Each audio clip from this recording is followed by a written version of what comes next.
Sunrise English Gujarati medium school ખાતે સુરક્ષા સેતુ અંતર્ગત મહિલા સ્વરક્ષણ તાલીમ અપાઈ।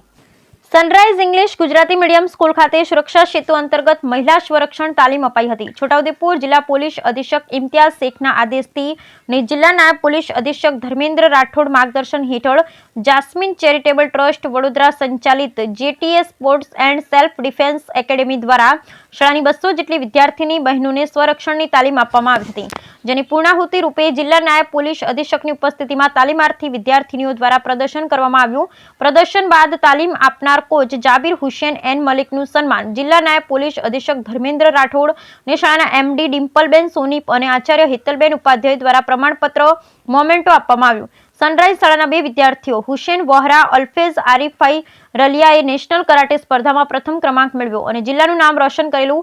તેઓને જિલ્લા નાયબ પોલીસ અધિક્ષક ધર્મેન્દ્ર રાઠોડ અને શાળાના એમડી ડિમ્પલબેન સોની, શાળાના આચાર્ય હેતલબેન ઉપાધ્યાય અને તમામ શિક્ષકો દ્વારા વિજેતા વિદ્યાર્થી તાલીમાર્થી વિદ્યાર્થીઓને શુભેચ્છા પાઠવવામાં આવી। સુરક્ષા સેતુ અંતર્ગત સ્પોર્ટ્સ એકેડેમીના senior coach Jabir Hussain N Malik દ્વારા તાલીમ આપવામાં આવી। Bureau report Rehan Patel, Chhota Udepur.